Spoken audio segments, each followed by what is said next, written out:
자, 우리가 붙잡을 언약의 말씀의 제목은 성도가 가져야 할 영적인 습관, 그래놓고 영어로 루틴이라고 해놨습니다. 좀 약간 좀 번역상의 차이가 있지만 왜 그랬는지 좀 이따 설명을 해드리겠습니다.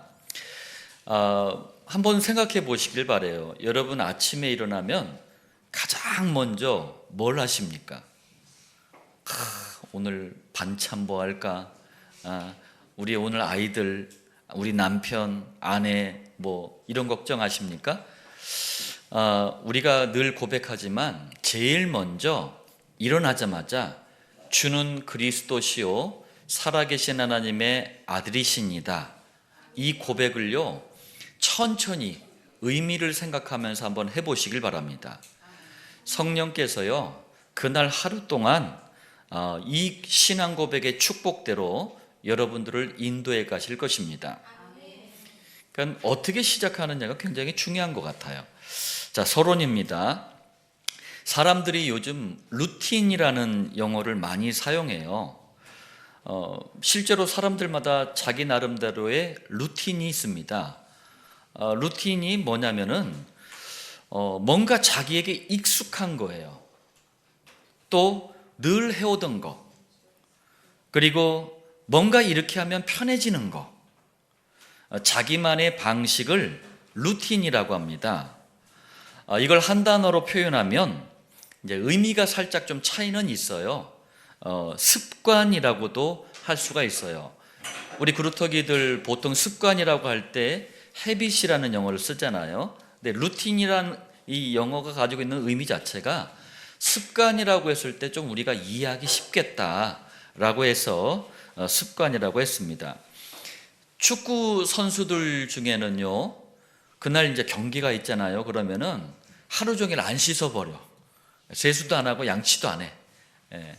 이게 이제 그래야지 이제 경기가 잘 풀린다고 이렇게 생각하는 건데, 미신이기도 하지만 이게 축구 선수들이 가지고 있는 루틴이에요. 습관인 거예요. 또 어떤 사람은 아침에 딱 일어나잖아요. 그러면은 첫 발을, 우리 그런 생각 안 하는데 첫 발을 왼발부터 딱 내딛었을 때 하루가 잘 풀린대요. 여러분들은 왼발입니까? 오른발입니까? 그냥 편한 대로 내딛으면 돼요. 뭐 그런 걸 생각을 해. 이 미신인데 이게 그 사람의 루틴인 거예요.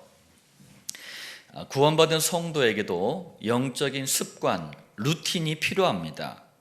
주일 예배는 이 영적인 루틴을 만드는 시간이에요. 그렇다면 영적인 루틴, 이 습관이 뭔지 한번 봐야 되겠습니다. 첫 번째로 영적인 루틴이라는 것은요, 지금 너무 긴장이 돼. 우리 그루터기들 시험 볼 때 긴장되잖아요. 그래서 모시기 그루터기는 막 기도했다 그러는데, 그리고 너무 또 조급할 때가 있잖아요. 그리고 또 불안할 때도 있어요. 또 두려워할 때도 있고. 자, 이런 등등등 어떤 경우에도 마치 습관처럼 언약 중에 언약이신 그리스도를 붙잡는 것을 영적인 루틴이라 그래요. 습관이라고 합니다. 두 번째, 영적인 루틴이 뭐냐면요, 우리가 문제 앞에 설 때가 있어요. 위기 앞에 설 때가 있고 어려움 앞에 설 때가 있어요. 이때도 마치 습관처럼 최고의 언약, 그리스도를 붙잡는 것을 영적인 루틴, 습관이라 그래요. 세 번째로 영적인 루틴이 뭐냐면 너무 기뻐, 또 반대로 너무 슬퍼, 또 너무 한가해, 반대로 너무 바빠. 자, 이럴 때도 순간순간 틈만 나면 마치 습관처럼 그리스도를 붙잡는 것을 영적인 루틴이라고 합니다. 네 번째입니다. 하나님께 쓰임받은 우리 믿음의 선배들 전부가요, 그리스도만을 늘 붙잡는 영적인 습관, 루틴을 가지고 있었어요. 그리스도만을 붙잡는 영적인 루틴은 모든 성도가 가져야 할 영적인 습관입니다. 자, 한번 본론을 통해서 세 분을 가지고 한번 좀 보겠습니다. 본론 첫 번째예요. 요셉이 가졌던 영적인 습관이 있습니다. 이거는요, 모든 성도가 가져야 할 습관이고 루틴이에요. 자, 첫 번째, 요셉의 성장 과정을 딱 보잖아요. 여러분들도 한번 생각해 보세요. 세 단어가 생각납니다. 첫 번째, 자살. 두 번째, 우울증. 세 번째, 타락. 성장 과정을 딱 보잖아요. 이 셋 중에 하나는 해야 돼. 그래야지 우리 상식에 맞아요. 왜 그런가 보겠습니다. 딱 태어나 보니까 어머니가 레아, 라헬, 비라, 실바 4명이나 돼요. 완전히 장난이 아니야. 또 요셉 나이 10살 때 어머니 라헬이 동생 요셉의 친동생 베냐민을 낳다가 죽어요. 진짜 장난이 아닌 거예요. 또 청소년기에는 배다른 형들하고요 사이가 너무 나빴어. 형들이 죽이려고까지 했어요.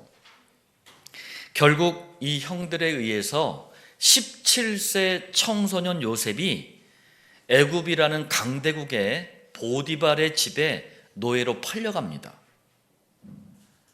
근데 이게 끝이 아니에요. 노예가 인생 최악 아닙니까? 최악인가 싶었는데 설상가상이라는 말 아세요? 눈이 내렸는데 거기에 서리까지 내리는 거예요. 그러니까 불행이 계속 끊임없이 오는 걸 설상가상이라 그래요. 설상가상으로 이번에는 그냥 감옥 간 게 아니고 성추행범이라는 누명을 쓰고 감옥에 가요.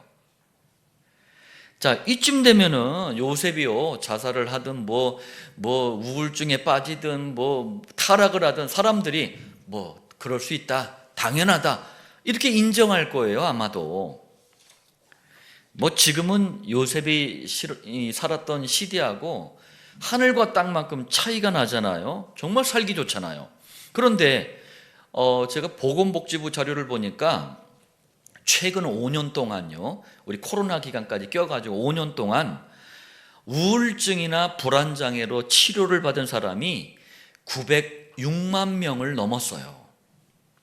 그 중에 30세 미만 우리 청소년 청년들 이 우울증 불안 증세로 치료받은 환자 수가 자그마치 50%나 급증을 했어요. 요셉처럼 어렵다면 이해가 좀 되는데 너무나 살기 좋은 시대예요. 뭐 요셉과 비슷한 어려움을 만났다 그럼 이해나 되는데 너무 편안한 시대예요. 정말 우리가 오늘 말씀을 좀 마음에 담고 현장을 마음에 담고 받아야 되겠습니다. 자, 그렇다면 요셉이 자살, 우울증, 타락이라도 했습니까? 요셉이 망했습니까? 아니에요.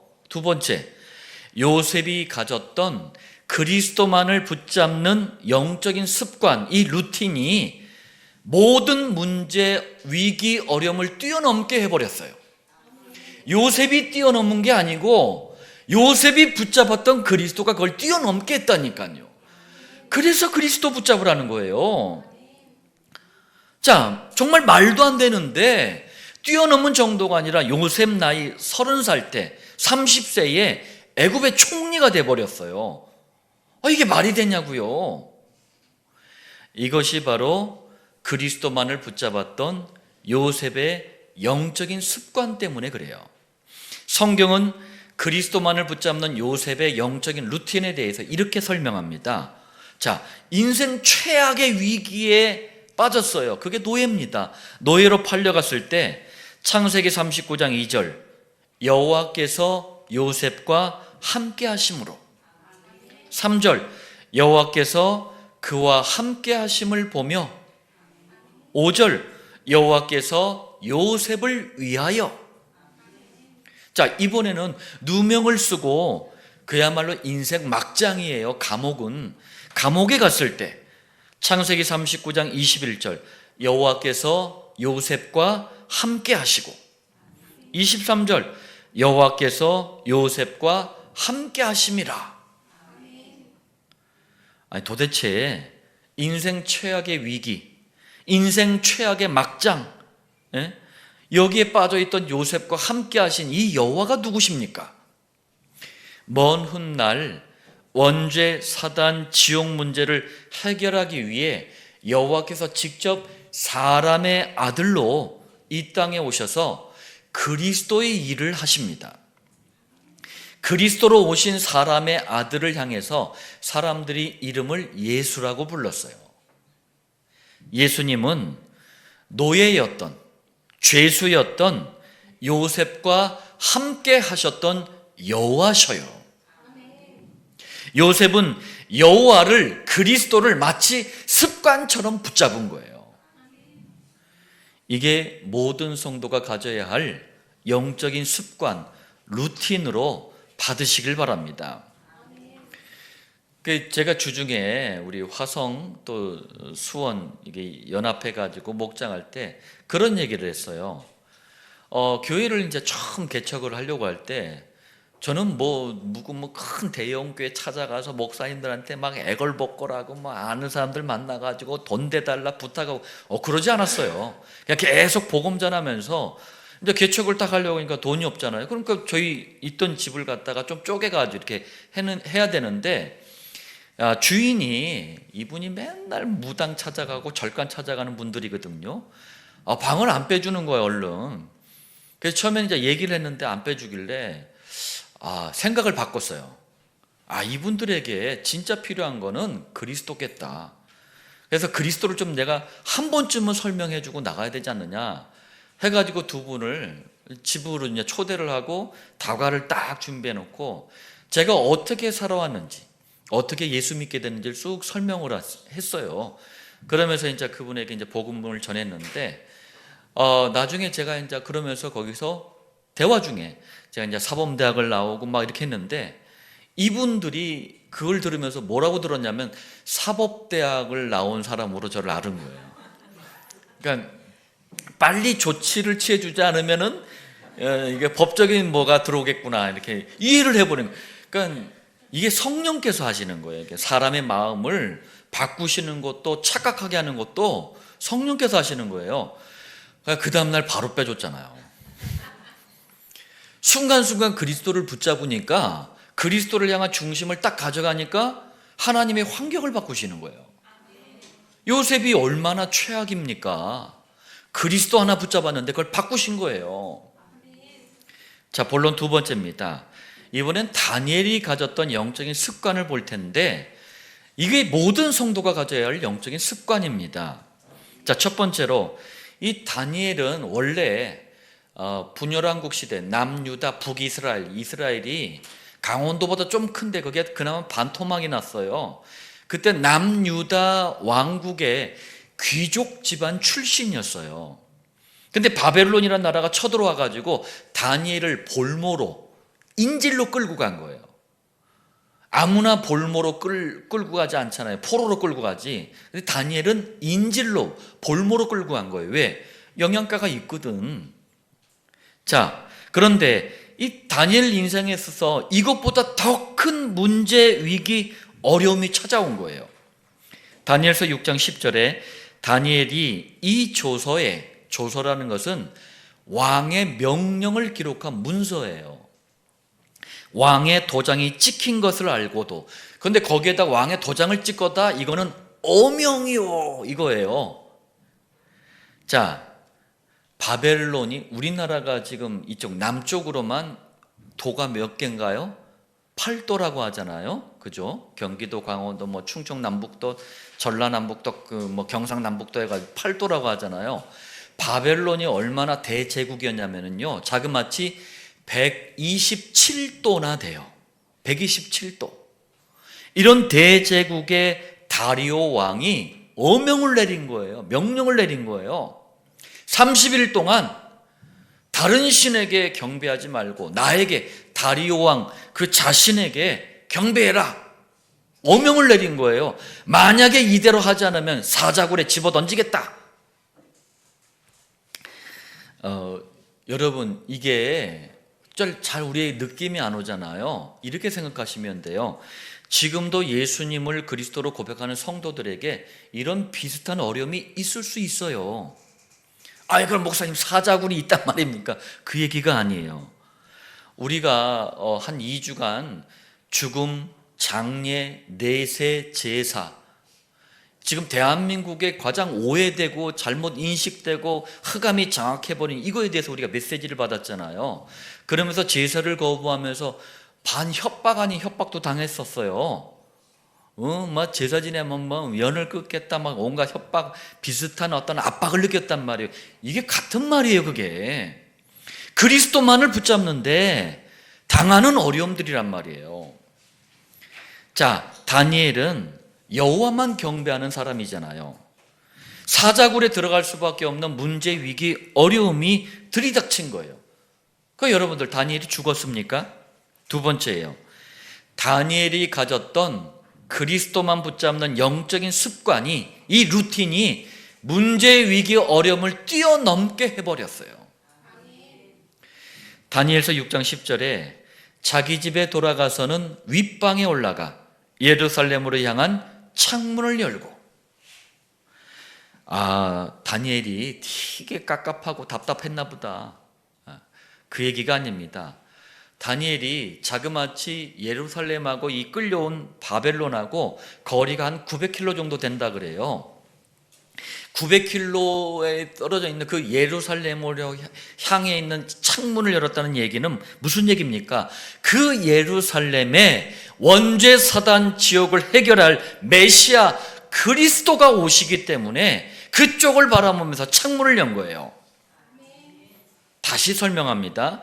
다니엘은 자기가 가지고 있는 이 문제를 창세기 3장의 문제로 바라본 거예요. 어떻게? 하나님 떠나 지옥 운명에 잡힌 세상을 상징하는 게 바벨론이에요. 사탄을 상징하는 게 다리오 왕입니다. 여기에 볼모로 인질로 끌려갔다는 얘기는 원죄의 노예가 됐다는, 포로가 됐다는 얘기예요. 창세기 3장 문제로 바라본 거예요. 그럼 답은 뭡니까? 그리스도밖에 없는 거예요. 이 결론부터 이미 가지고 있었던 거예요. 이게 그런 말이에요. 그러면서 다니엘서 6장 10절, 전에 하던 대로 하루 3번씩 무릎을 꿇고 기도하며 그의 하나님께 감사하였더라. 자, 전에 하던 대로 하루 3번씩. 이게 믿음의 선배 다니엘이 가졌던 루틴이에요. 영적인 습관입니다. 아니, 자기 목숨에 한번 생각해 보세요. 왔다 갔다 하는 그 순간 얼마나 긴장되고 얼마나 조급해지고 얼마나 불안하겠습니까? 그런데 다니엘은 문제가 오든지 말든지, 위기가 오든지 말든지, 어려움이 오든지 말든지 뭐 했다는 거예요? 아무 상관없이 그리스도만을 붙잡는, 그러면서 기도하는 영적인 습관을 가지고 있었던 거예요. 모든 성도는 어떤 환경이나 상황 앞에서도 아주 편안하게 그리스도를 붙잡고 기도하는 영적인 습관을 갖기를 바랍니다. 우리 그루터기들 이제 중간고사를 앞두고 있어요. 오늘 말씀이 우리 그루터기들에게 한번 체험되기를 바라요. 그럼 그게 루틴이 돼버려요. 본론 세 번째입니다. 바울이 가졌던 영적인 습관은요, 우리 모든 성도가 가져야 할 영적인 습관이기도 합니다. 자, 첫 번째입니다. 바울은요, 복음을 알기 전부터 이미 세상에서는 성공자의 대열에 섰던 사람이에요. 그러니까 이 바울을 딱 봤을 때요, 자기 나름대로 세상에서의 루틴이, 습관이 아주 좋게 갖춰진 사람이에요. 볼까요? 바울이 어느 정도나 대단했던지 스스로 이렇게 말했어요. 빌립보서 3장 4절, 나도 육체를 신뢰할 만하며 만일 누구든지 다른 이가 육체를 신뢰할 것이 있는 줄로 생각하면 나는 더욱 그러하리니. 육체를 신뢰한다는 말은 막 헬스해가지고 몸매가 막 그냥 끝내줬다 그 얘기가 아니에요. 육신적인 배경이 장난 아니다 그 얘기예요. 내 앞에서 자랑할래? 나도 끝내주거든 뭐 그런 얘기예요 지금. 자, 바울은요 말로만 그런 게 아닙니다. 실제로도 최상의 성공자 대열에 서 있었다니까요. 보겠습니다. 지금의 미국 시민권보다 100배는 더 따기 어려운 시민권이 로마 시민권이에요.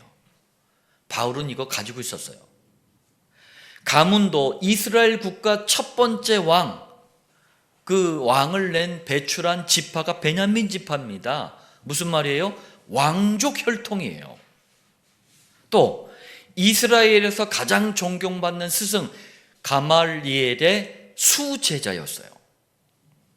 그리고 당시 가장 배경이 좋고 가장 뛰어난 엘리트 집단이 바리새파였어요. 그런데 바울은 이 정도가 아닙니다. 본인도 바리새파였지만 바리새인들을 가르치는 젊은 교수였어요. 한마디로 바울은 베스트 오브 더 베스트예요. 최고 중에 최고입니다. 두 번째예요. 그런데 어느 날 부활하신 예수님을 만난 후에 바울이 이상해져 버렸어. 세상에서 가졌던 그 습관, 루틴이 싹 바뀌어 버렸어요. 영적인 습관, 루틴으로 바뀌어 버렸어요. 바울이 이전에는요, 단 한 번도 그리스도를 체험한 적이 없어요. 근데 그리스도를 딱 체험하고 나니까 어느 정도나 바울이 그리스도를 체험했냐면요, 이게 완전히 새로운 영적인 습관, 루틴으로 자리할 만큼 바뀌어 버렸어요. 볼까요? 갑자기 안 하던 소리를 해. 빌립보서 3장 7절, 무엇이든지 내게 유익하던 것을 내가 그리스도를 위하여 다 해로 여길 뿐더러. 무슨 말이죠? 그리스도를 내가 깨닫고 누리고 증거하는데 만약에 로마 시민권, 왕족, 수제자, 바리새파 이게 방해가 된다면 이거 싹 다 해롭게 여길 것이다. 이 정도가 아닙니다. 빌립보서 3장 8절, 모든 것을 해로 여김은 내 주 그리스도 예수를 아는 지식이 가장 고상하기 때문이라. 이건 또 무슨 말입니까? 내가 정신이 이상해져서 맛이 가서 지금 엄청난 이런 배경을 해롭다고 말하는 게 아니다. 최고의 지식 그리스도를 발견했기 때문이다. 이번엔 더 세게 말합니다. 빌립보서 3장 8절, 내가 그를 위하여, 그는 그리스도입니다, 모든 것을 잃어버리고 배설물로 여김은 그리스도를 얻고. 이건 또 무슨 말이죠? 세상의 성공자 대열에 서서 대접받고 그 누렸던 모든 것 잃어버려도 좋다. 아니, 나는 이미 그 모든 것이 그리스도와 비교한다면 이거 배설물이다, 이렇게 보인다. 이게 바울이 가졌던 그리스도라는 영적인 습관, 루틴이었어요. 저에게도 서재가 있습니다. 서재라고 말하기에 좀 부끄러울 만큼 책이 별로 없어요. 제가 20대 때는 저희 부모님이, 소천하신 부모님이 염려할 만큼, 걱정할 만큼 책이 많았어요. 그렇다고 제가 지금은 뭐 독서를 안 하냐, 그런 건 아니에요. 보는 눈이 바뀌었을 뿐입니다. 그리스도를 모를 때는요, 독서를 진짜 많이 했어요. 매년마다 제가 한창 막 책에 막 빠져 있을 때는 매년마다 1000권 이상씩 읽었어요. 한 해의 도서 대출중이 300권이었는데 학기마다 제가 새롭게 갱신을 했으니까 어마어마하게 읽었어요. 왜? 답을 찾으려고 그랬어요. 인생의 답을. 너무나 갈급했어요. 내 인생의 답을 찾으려고 막 읽었어요. 그런데 그리스도를 딱 만나고 나니까 이거 진짜 배설물처럼 보이더라니까요. 참된 해답을 얻으니 다른 것은요, 전부 가치가 없더라고요. 그리스도를 진짜 체험한 분들은 동일한 경험을 하게 될 것입니다. 세 번째입니다. 바울이 가졌던 이 영적인 습관, 이게요, 얼마나 중요했냐면 바울이 당한 모든 문제의 어려움을 다 뛰어넘게 해버렸다니까요. 이거 그냥 하는 말이 아니에요. 전도자 바울은 정말 심각한 문제, 위기, 어려움 속에 선 적이 한두 번이 아니야.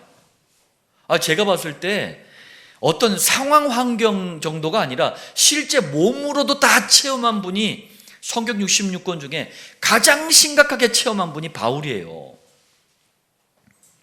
도대체 어떤 문제, 위기, 어려움을 만났기에 이렇게 말하는지 한번 구체적으로 바울이 아예 소개까지 해놨어. 고린도후서 11장 23절이에요. 내가 수고를 넘치도록 하고 복음 때문에 수고했다는 얘기예요. 옥에 갇히기도 더 많이 하고, 옥은 감옥입니다. 복음 때문에 매도 수없이 맞고 복음 전파하다가 여러 번 죽을 뻔하였으니 이게 전부 복음 전하다가 당한 일이라니까요. 우리 그런 적 없잖아요. 저도 이런 적은 없어요.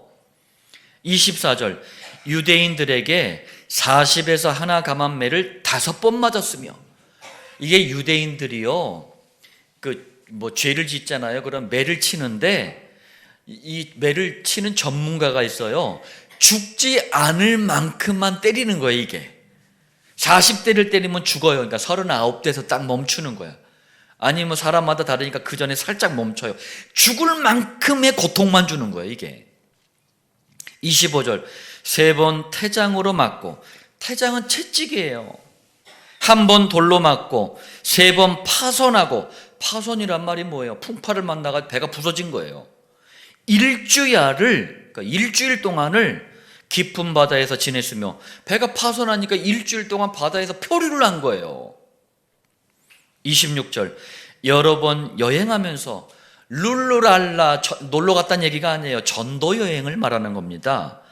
당시 전도 여행은 다 도보로 걸어가면서 했어요. 그러다 보니까 강의 위험과 강물에 그냥 휩쓸리기도 하고, 강도의 위험과, 강도들도 얼마나 많았겠어요. 걸어 다녀야 되는데, 동족의 위험과, 이 유대교에 잡힌 유대인들이 또 바울을 죽이겠다고 쫓아다녔어요.